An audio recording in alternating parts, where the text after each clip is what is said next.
When I heard that WWE was releasing a documentary on WrestleMania IX, I geeked out because this is the kind of stuff that speaks to me. This is the kind of thing I wanted out of the WWE network when it launched. A lot of people call WrestleMania IX the worst, or one of the worst of all time. 11 is the worst. 27 was bad. 29 was abysmal outside of the Undertaker CM Punk match. 9 is among the worst for sure, but I can't call it the worst. It's got a certain charm to it, even though most of the matches sucked. It didn't feel like a WrestleMania, but it's got its own unique identity that no other WrestleMania has outside of, I guess, the empty arena one they were forced to do for 36. Peacock dropped a nearly 2-hour documentary called WrestleMania IX, Becoming a Spectacle. And I really enjoyed it. For all of the unseen footage, mostly, more than anything else, we even got a shot of a young Nick Khan, who now runs the entire company. He was working for Caesars as an usher for the show. And I know he's talked about it before, but I've never actually seen a freeze frame of him working the show, but there he was. They had a camera following people around in the days leading up to the show as they constructed a small arena, really, is what they did in the parking lot of Caesars Palace. That's where they did WrestleMania IX, in the parking lot. And these 30 tapes have been sitting in their vault since 1993. A vault that has over 575,000 hours of footage. Like, my God, the fun I could have spending a week in that vault, just going through just random tapes. But the real stars of the show aren't even the talent so much. It's all of the crew and the production members responsible for putting on the show. These are sort of the unsung heroes of WWE who don't get the credit. Like, literally, they didn't even get any on-screen credits back then, the way, Paul Levesque and Lee Fitting do now at the end of every Raw and SmackDown episode. They're the ones who made everything happen and brought that show to life, and we get the chance to hear from them and see them in action and in the planning stages of the show, which is fascinating to watch. I also love that George and Adam still work for WWE after all these years. If you were watching WWE television in the, I'd say, mid-90s, George and Adam were the two, obsessed WWE super fans that they would show sometimes. They would feature them in commercials. I think they even presented at the Slammy Awards once. They weren't paid actors. They actually worked for the company. It was either on the production end or their home video department. I know Adam at one point was responsible for some of the promo packages that we would see because Shawn Michaels thanked him by name once for always making him look good. George Germanakos and Adam Panucci.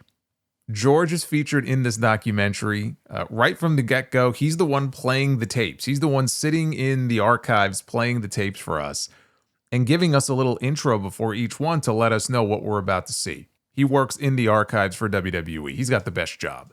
Adam Panucci is not featured in this documentary, but when I saw George, I immediately thought of Adam, who is currently their head of global production. 93 is an interesting time. Business was in the shitter, really, for both companies that year, WWE and WCW. It was really 92 and 93, but there was a lot of good stuff from those years. Even in WCW, Vader as the champion, his matches with Sting. They had that great War Games match of Wrestle War with Sting Squadron against the Dangerous Alliance, which I still say is the greatest War Games match of all time. Rick Rude, after he left WWE, had a really good run there.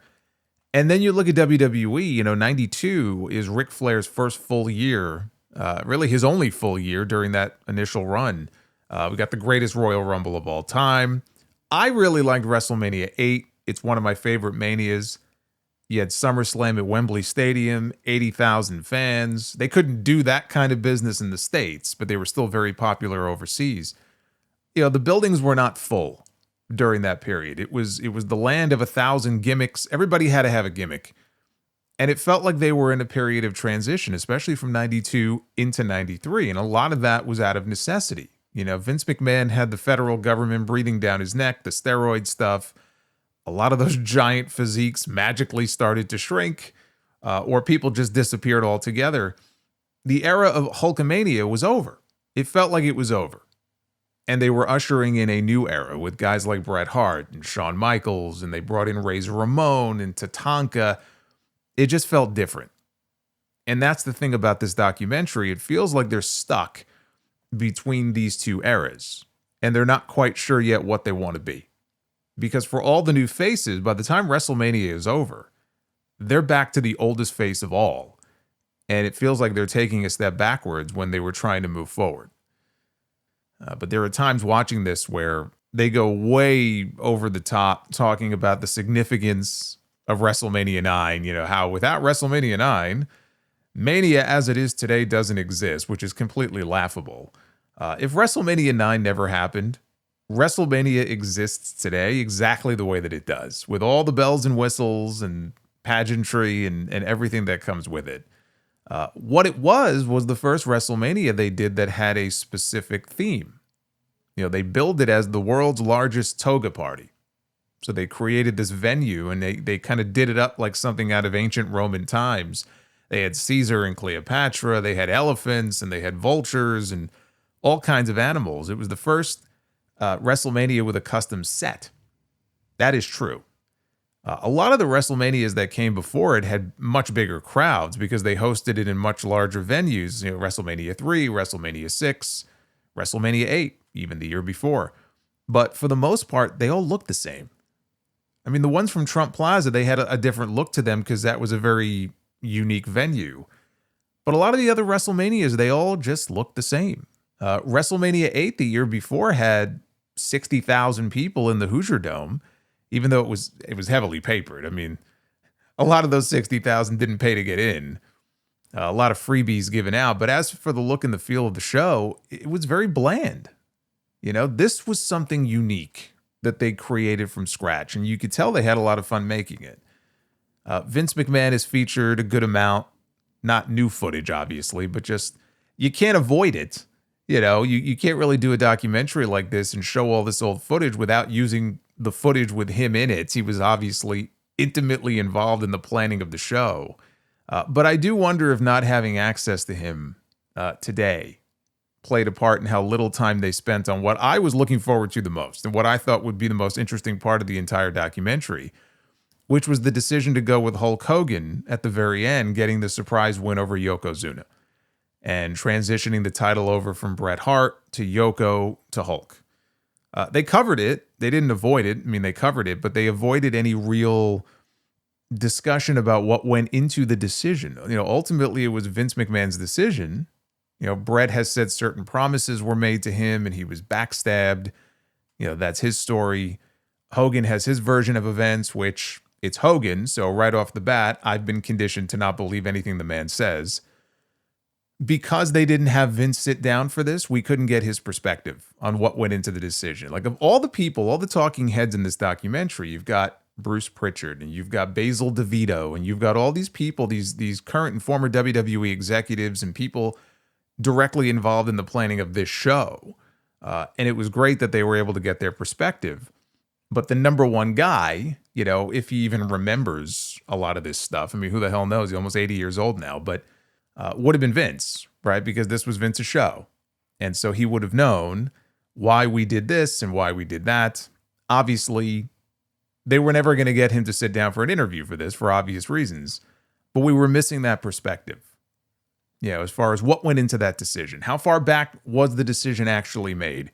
Was there ever really a plan in place to do Bret Hart against Hulk Hogan at SummerSlam in '93? Because there's been a lot of conflicting stories on that, you know, over the years. It was disappointing that they didn't dive deeper into that. Instead, we get kind of like bits and pieces from different people to basically say it came down to business, which I'm sure it did. I mean, at the end of the day, that's really what it comes down to. So, I mean, we could kind of piece it together ourselves. You know, was it simply a case of Vince falling back on his tried and true to try to give the business a jolt? Was it Hogan playing politics to get the belt back or else he wouldn't work the show? You have Undertaker in this saying there was a lot of politicking going on behind the scenes, but we don't get any further discussion about it. You know, is that something he was aware of or is that something he heard? Like, we don't know. The other thing they focus a lot on is Hogan's black eye that he showed up sporting the day of the show and how he got that black eye. Now, Hogan claims it was a jet ski accident. The urban legend has always been that he got punched in the face by the Macho Man Randy Savage. Savage and Hogan were not friendly during this time period. Savage's marriage to Elizabeth had fallen apart the year before, And he blamed Hogan and his wife for it. Yeah, because they would invite Liz to come stay with them when she wanted to get away from Randy, who was an insanely jealous husband. I don't know the inner workings of their marriage, but you hear enough stories. And look, I love the Macho Man, but the guy was a lunatic. You know, he would lock her in the dressing room at shows when he had to go do something to make sure that she couldn't leave. And none of the other wrestlers could talk to her. Like, this isn't normal behavior. There was nothing normal about Randy Savage. Whatever her reasons were, Liz would leave and she would go spend days at a time with Hulk and his wife Linda and wouldn't tell Randy, where she was going, and he wouldn't know where she was. You take someone who's paranoid as it is, and I'm sure it's enough to drive them even crazier. Hogan told a story once, and it's Hogan, so again, take it for what it's worth. But it would have been around the time of this show, maybe a little before. And she went down to Miami with Hulk and his wife. I don't know if they were staying at a resort or where they were. Phoned Randy, Liz did, and told him to get a lawyer because she wanted a divorce. And he panicked, and he flew to Miami to go find her, only as Hogan tells it, the hotel they were staying at, he had seen Liz go into her room earlier with another man, a producer guy that Hogan was friends with. Savage shows up looking for her, and you can imagine his reaction when he knocks on her door and the producer opens the door. Long story short, you can see why Savage would have blamed Hogan for manipulating his wife into thinking that she could do better and that she should leave Randy. Now, is it plausible that he would have punched Hogan in the eye? Sure, absolutely it's plausible. The guy was fucking crazy. And he didn't like Hogan. But I never really bought the story that Savage did it. Like, even if you believe that Savage did it, and Hogan maybe kept it a secret from Vince, right, and concocted the jet ski story not to get Randy in any trouble, boys will be boys, don't be a snitch, that sort of thing. There's footage, and they didn't show it in the documentary. I thought they would, but there is footage of when WrestleMania IX went off the air that night, of Savage climbing into the ring because he was at ringside doing commentary, and he climbs into the ring to raise Hogan's hand. And this was after the show went off the air. This is not something that aired on TV. This is, Vince, I want you to go in the ring and I want you to celebrate with. This was Randy just going into the ring, and he's raising Hogan's arm and he's celebrating with him. I just can't imagine Savage doing that if he was so angry with Hogan that he would punch the guy in the face. I mean, he wouldn't want to be within 10 feet of this guy. And if Vince did know what happened, he did know the real story, I can't imagine Hogan not telling Vince when he got to the venue, hey, I'm not going out there if he's out there. I want him off commentary from my match. It's not like Hogan wouldn't have had the stroke to make it happen. I mean, in the documentary, Scott Steiner is one of the people interviewed because he wrestled on the show. And Scott Steiner said, well, I didn't see it myself, so I can't say for sure, but he claimed Randy told him that he did it. He punched Hogan. You got Matt Bourne, Doink the Clown, has said that Randy did it.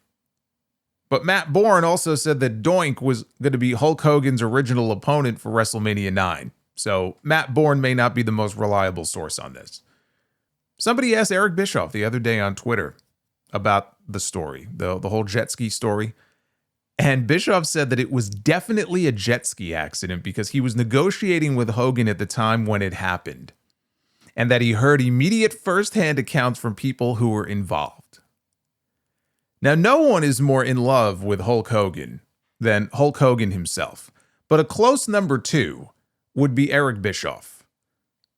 Bischoff, on his own podcast 2 years ago, said that he first became executive producer for WCW in either February or March of '93, just before WrestleMania IX. And he said, and this was 2 years ago, he said that it wasn't until '94 that he started talking to Hulk Hogan. Now he claims he was negotiating with Hogan in '93, right before WrestleMania. I don't believe him. I don't believe that man. That timeline makes no sense. What do I think happened? I mean, hell if I know. I mean, I've never been in the camp of, Savage definitely punched him. I feel like it's a myth that's taken on a life of its own over the years. Hogan did claim that his eye was so bad he would never be cleared by the doctor to wrestle because Nevada was a commission state. So he lied to the doctor that day by telling him that Savage had punched him as part of a storyline that they were starting and that it was all just makeup. And the doctor rolled with it and he signed off on the physical. So Hulk was able to wrestle that night. I wonder if it's a case where he really did tell that story to the doctor and maybe some other people. And over time, it just became accepted as, Savage punched him for real. I don't know. I don't know. And we're never going to know. None of the people involved in this are trustworthy. Savage himself obviously is dead. You're not going to get Vince to talk about this, right? They weren't going to interview him. So, and everybody else involved here, again, I don't trust a word out of their mouth. But I would like to believe that Randy Savage really did haul off and punch him in the face. I like that story better than the jet ski accident. Like, even the way Hogan describes the accident here in this documentary, it just sounds so phony. Like, he pushed the wrong button and he got thrown over the jet ski and then it came down and hit him in the eye. Like, he'd be fucking dead if that happened, okay? He was knocked out. He was floating unconscious in the water. But when he came to, he told Jimmy Hart, "I'm not missing WrestleMania, brother," because he's from the old school and you make your towns. You don't miss your shots. Give me a break. One thing I like that they did is when they interview these people, they interviewed a lot of stars in this, most of whom were involved in the actual show. So Hogan, Bret Hart, Undertaker, Lex Luger, Shawn Michaels. They had an iPad and they would be showing them clips that they had never seen before and then getting them to comment on it. So that was cool. I like that, kind of to see their reaction in real time to this stuff. They interviewed Colin Cowherd for this documentary. Like, what the fuck? That was my reaction. As soon as I saw him on screen, I'm like, why is this guy being interviewed for this? And then I see that he used to work as a sports director at a TV station in Las Vegas. So I guess there's the Vegas connection. That's why. Colin Cowherd, the guy who once called all wrestling fans booger-eating nerds on his show. You notice when WWE got back in bed with Fox a few years ago, and he works for Fox, all of a sudden, he changed his tune. You ever notice that? He became a big wrestling fan. It's funny how that works, isn't it? Anyway, he offered nothing of value in this documentary. We got to see floor plans for the show. Again, this is one of the cool elements to this. I love seeing stuff like that. Their goal was to do $1 million gate, which they did, with a top ticket price, get this, of $250, all the way down to $25. They said it was very important to keep that $25 price point so that people still felt like they could attend the show. That's what's lost with WWE today. Like, for $250, you might be able to get a seat up in the nosebleeds. And that's by the time they add all the taxes and fees. They have completely priced people out of going to their shows, especially if you have a family. If you have a kid, if you have 2 kids, forget about it. Obviously some people can afford it. I mean, a lot of people can afford it, but some people look at it and go, I'm not going to spend my money on this. Like, you just get to a point where it's like, it's not even worth it. It's just very difficult. And they can get away with it because the product is hot and they can still sell those tickets. So long as people are willing to pay those prices, they have no incentive to change their strategy. Hey, if people want to spend $500 for a shitty seat, then hey, we're not going to stand in their way. But when I saw that top ticket price for this show, like, it really drove home just how much things have changed. And after 8 days of tickets being on sale, Basil DeVito sent a memo to Vince McMahon, letting him know that they had only sold 2,000 tickets. And he said, not bad, but not great either. And that had a lot to do with why they went back to Hulk Hogan, because Hogan was not advertised for this show. This was going to be the first WrestleMania without their biggest star. Last time we saw Hogan was WrestleMania 8, and he had to go away. They didn't talk about why he had to go away. They talked about, he's making TV shows and movies, and okay, sure, yeah, that's true, but they didn't really get into why he had to go away. There was a lot of heat on Hogan with the steroid stuff, and it was just a bad look. And it was agreed upon that it would be best for all involved probably to just let things cool down a little bit. Hogan's going to go off and do his own thing, which is what happened. And so he hadn't been seen for, a very long time. They were off to a very slow start. And so what do you do in that situation, right? You go back to your tried and true.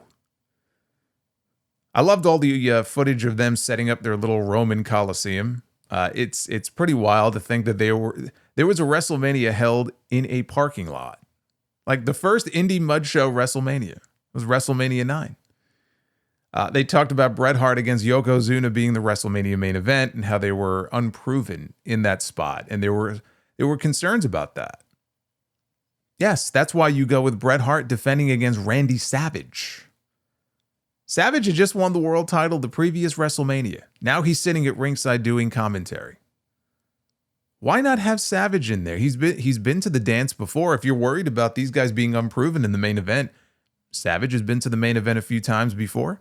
Have him put Bret over in a passing of the torch moment to give Bret some more credibility. Right? Beating one of the big stars of the WrestleMania era. Like, it was right there. How do you not have Randy Savage in a match on this show? Main event or not, like, how do you not have him in a match on this show? Especially when you're trying to sell tickets. But business is business, and the call was made to go back to Hogan. They had 16,000 seats to fill. Hogan was still a name, and a name that had been gone for a while. So they can make money off the return, right? The return of the Hulkster. The other side to that is that you have a roster of full-time guys and new talent that are trying to get over. And here they're bringing back someone from the past. That's exactly what The Undertaker said in this. And that's pretty rich coming from him of all people. The guy who the last 7 or 8 years of his career was built around coming back once a year for WrestleMania. Like, my eyes rolled back in my head almost as far as his used to. There was a part where they show Howard Finkel in the ring during rehearsals as Finkus Maximus. And someone off camera shouts, "Hey, Howard, pizza, pizza." And I laughed my ass off. Like that was the funniest part of the whole documentary for me. Like, I got the reference. You have to be a certain age to get it, but I got it immediately. Because they used to have commercials for Little Caesars with the little mascot guy that would go pizza, pizza at the end of every commercial. I don't know why. I probably laughed more than I should have, but to me, that was the funniest part of the whole documentary.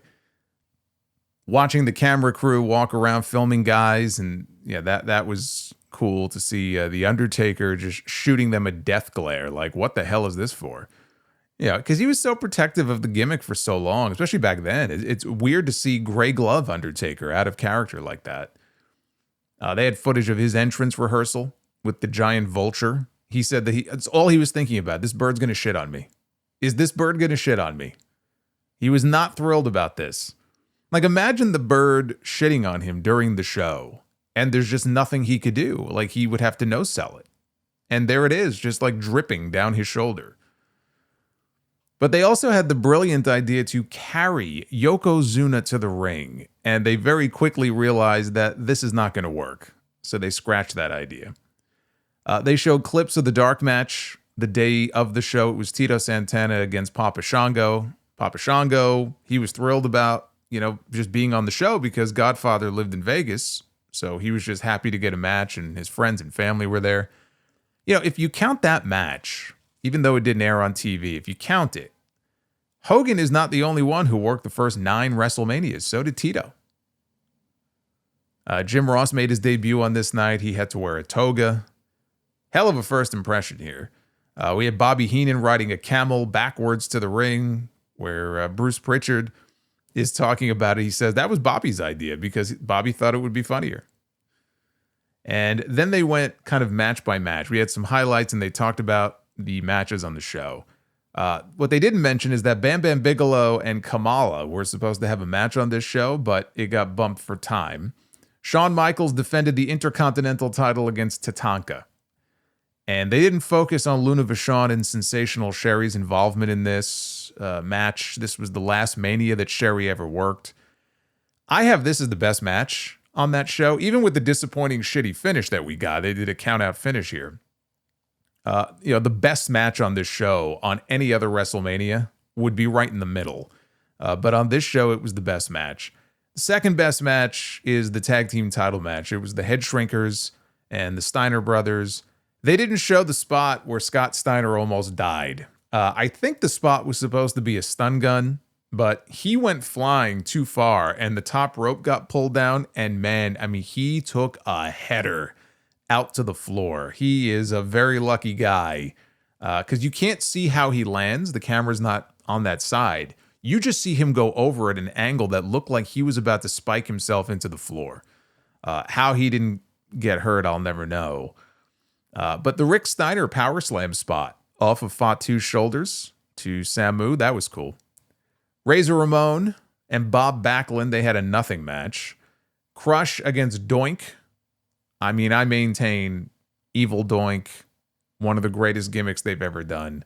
The double Doink finish was very clever. It was the only good thing about this match. Hogan and Beefcake against Money Inc. for the tag team titles. They dubbed this one half of the double main event. Because if Hogan's on the show, he's the main event. And if he can't be in the main event, then you got to make it a double main event. Actually, that's what they did the year before, too. WrestleMania 8 had a double main event. Hogan actually closed the show, and it wasn't the title match, but they were billing it as potentially his retirement match. So, I mean, when you have a star as big as Hogan, if it's possibly his last match, then, you know, I understand it. But this was the second year in a row with this double main event stuff. And Brutus says the goal was just to get through the match without dying. Hogan had his eye. Brutus had his broken face. This had another lame finish with Money Inc. retaining by disqualification. This was an issue up and down the card. All the bad finishes. I mean, there were so many bad ones. So they head to the back after the match is over, and Jimmy Hart, who was also interviewed for this, says that Hogan gave him a heads up. Said, I might be doing something else tonight too. Gee, I wonder what that could be. They had Lex Luger against Mr. Perfect, who could barely speak straight in his promo before the match. He was tripping all over his words. Lex says Kurt must have been over-caffeinated that day. Yeah, that or he was on something. Because once the bell rang, he grabbed Lex in a headlock and he asked him, what are we doing? Like, he forgot the entire match. He had no idea what they were supposed to do. So Luger had to be the ringleader and lead him through the match. And it was not a great match. But they got through it. It was okay. It was not at the caliber of what you would hope a Mr. Perfect match would be. Then there was The Undertaker against the Giant Gonzalez. My God. One of the worst matches in WrestleMania history. And yet another shitty DQ finish, just so they could run it back at SummerSlam and have another shitty match. And that's all I have to say about that. The less said about that match, the better. Undertaker did what he could, but, I mean, there's only so much you can do. And then came the other half of the double main event. Bret the Hitman Hart, in his first WrestleMania main event, defending the title against Yokozuna. I like this more than I like their WrestleMania 10 match. I think that this is the superior of the two matches. Bret in the past has blamed Yokozuna for cutting out or forgetting a bunch of stuff they were supposed to do late in the match. Basically all of Bret's big comeback spots. He was pissed at Yoko for it. Like, even here in the documentary, he said it was Yoko getting tired and, you know, they hit the ending sooner than Bret wanted them to. Even Mr. Fuji, like when Bret has Yokozuna in the sharpshooter, Fuji wasn't ready with the salt yet. So Bret felt like he was holding him there forever, just waiting for Fuji to pull out the salt and throw it in his eyes. Bruce Pritchard on his podcast years ago said that Vince McMahon made the call mid-match to cut their time, and it was communicated to the referee while they were in the ring wrestling.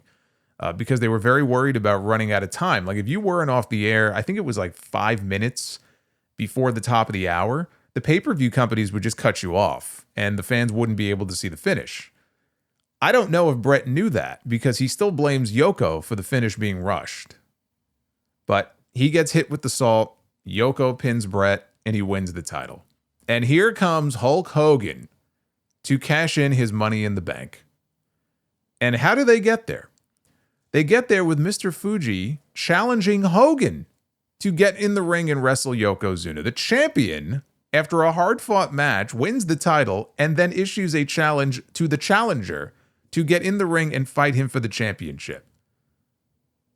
Yoko should have dumped Fuji right then and there, like a bad habit for doing that.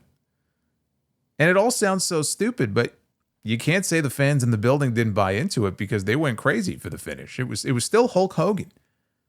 Back after a year away, right, giving them the happy ending they weren't going to get if they would have just gone off the air with the evil foreigner, stealing the title from the not so evil foreigner. This is the finish that would put a smile on everybody's face, right? And I also wonder, they were in Vegas, and tickets were not selling great initially when they were advertising all the other stars on the show. Once they advertised that Hogan was coming back and Hogan was going to be there, obviously tickets started selling a lot quicker.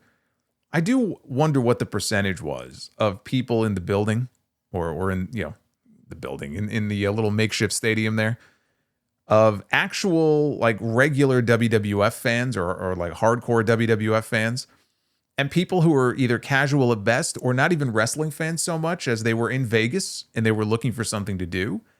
And they saw that Hulk Hogan was going to be there and they bought tickets. Like there has to be a decent number of people that are in the stadium that night who really aren't big WWF fans. And they probably didn't even know who some of these guys were.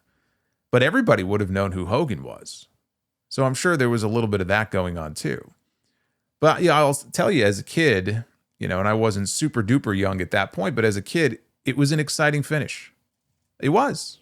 Was it a dumb way to get the belt onto him? Yes, it was. Both of those things can be true. It was an exciting moment, and it was very dumb. Hogan said he got a lot of heat for it. He said Savage was pissed. And Savage said, why don't you give him the tag belts too? Why don't you give him the whole show? You know what? I'm surprised he didn't get the tag belts that night. He could have been a double champion.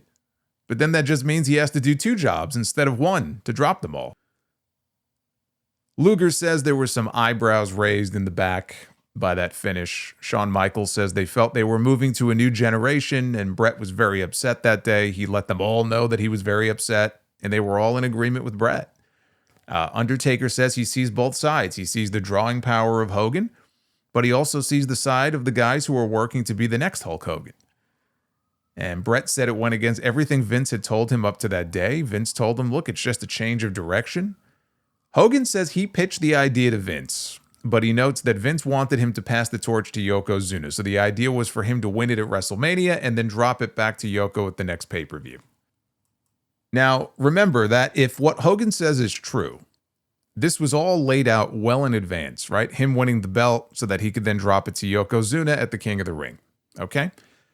What they did not get into here is what Bret has said happened after the match, and he talked about this in his book. Bret says in the back, Hogan came up to him and he thanked him, and he told him I'm not going to forget it, and that he would return the favor. And Bret says he looked him in the eye and he said, I'm going to remember that, Terry. Fast forward to the end of May, I believe. Bret says Vince McMahon calls him and tells him that he was going to get the belt back, and Hogan was going to be used more as a special attraction. 10 days later, Vince tells Bret that Hogan was refusing to put him over, and he decided that Yokozuna would get the belt back instead, and Bret would work with Jerry the King Lawler at SummerSlam. Now, that's a very different version of events than the one that Hogan gave. And Bret says, he showed up at the King of the Ring in a very bad mood. He drew a cartoon, because Bret's actually a very good illustrator. And he would do that back then. Like in the locker room, he would do these drawings and, leave them up sometimes. So he got to the building and he drew a cartoon of Brutus Beefcake with his face buried in Hogan's ass cheeks with the caption, "Be careful, Brutus. You don't want to loosen the screws in your face. Speaking of screws." And he says he felt bad because he was taking his frustrations out on Beefcake, which wasn't the right thing to do. Hogan did an interview a number of years ago with Peter Rosenberg, and in that interview, he claimed that he made a deal to drop the belt to Yokozuna, but Vince told Bret that he was getting the belt. And when Bret confronted Hulk, Hogan says that he told Bret, look, it's not that I don't want to drop the belt to you, it's just not the deal that I made with Vince. And he says that they both met with Vince And McMahon told Bret, this is according to Hogan now, McMahon told Bret, you getting the belt is what you thought you heard. And he said, like, oh, if Vince had asked me to drop the belt to Bret, I would have done it. No questions asked. But since he asked Hogan to drop it to Yoko, Hogan felt, well, that's what had to be done. I love it. It's like it was some blood oath that he made that just could not be changed. Hogan defending against Bret at SummerSlam and then passing the torch there, that was the play. Especially if Hogan was leaving anyway. But there's no way he ever would have gone for that. Because there's always been rumors about there was a photo shoot for I think the magazine during that period. It was either in the spring or the early summer. They did a photo shoot with Bret and Hogan doing a little tug of war over the championship. I don't think it ever saw the light of day. There may have been solid plans for the two of them to work against each other at SummerSlam. That's what I mean. Like, I wish they would have dove a little bit deeper into it, talked to Bruce, talked to, I don't know, other people who may or may not have heard things at that time. Again, you can't get Vince, so it's tough. But that would have been the play. That would have been the biggest match that they could do. Was Bret the star of this new up-and-coming, era here in the WWF, taking on the biggest star of all time and the star of the past era.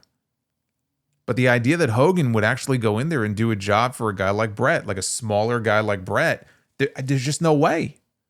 Not back then. And it honestly would not have hurt Hogan one bit. But there's no way he ever would have agreed to that. Like, I can understand Bret being upset and feeling like he was screwed. There's that word again. Bret's been screwed so many times, he should have been a light bulb. But here's the reality of the situation, okay? And I say this as a Bret Hart fan. He had every right to be upset and feel blindsided when Vince told him the night before what they were going to do. You get this huge opportunity, all this pressure is, put upon your shoulders, and now you just feel like a fucking failure. There's like a shame to it.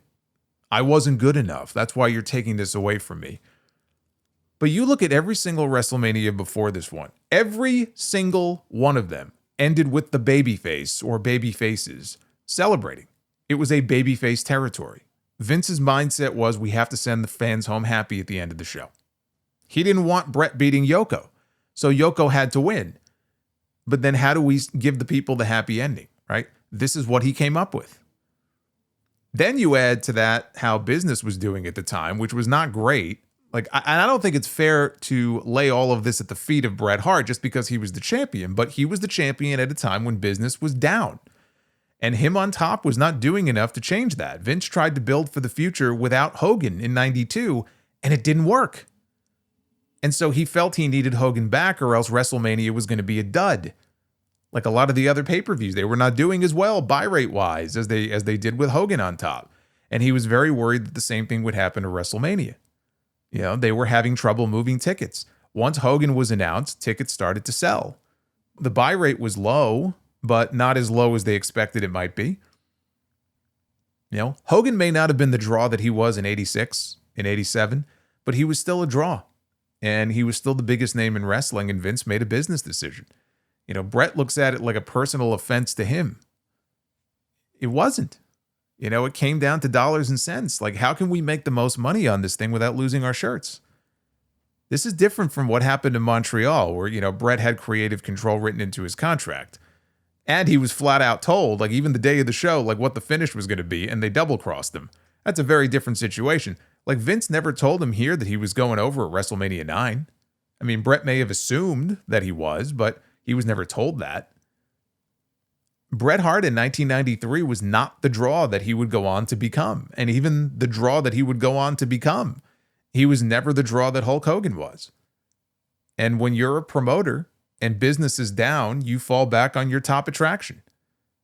It may not be the most popular move, and I think Hogan is a selfish asshole who didn't give a single fuck about helping build new stars. He was interested in keeping Hulk Hogan strong. He didn't care about what the WWF roster was going to look like in the future because he was leaving anyway. He wasn't sticking around. But as a business move, I understand why they did what they did. What really would have been best for business would have been to have Hogan put their next big star over clean. Whether that was Yokozuna, whether that was Bret Hart. Yeah, he lost to Yokozuna. He put him over, but only after a camera exploded in his face. That's who Hogan is. Had he stayed, the new generation that followed never would have been able to climb the mountain the way they did. With Bret Hart and Shawn Michaels and Diesel and all of these guys, Hogan never would have allowed it. Never. He had to leave so that a new era could thrive. And it didn't happen right away. It took several years. There were some lean years there during the new generation period. Fucking 1995. Like, there were some tough times. But the best thing that ever happened to Vince McMahon during that period, outside of being acquitted, was Hogan leaving. Which sounds kind of weird, but it's true. Like, he probably didn't feel that way at the time. But look at everything that followed. Like, even Hogan going to WCW and forming the NWO. All of that played a role in the eventual rise of stars like Stone Cold and The Rock. They were getting their asses handed to them. They had to create new stars. They were forced. They had their backs against the wall. The company could have gone under. They had to create new stars. Imagine if Hogan stuck around and you had people like Austin on the ascent. Do you think he would have allowed Stone Cold to get as big as he did? He had to leave.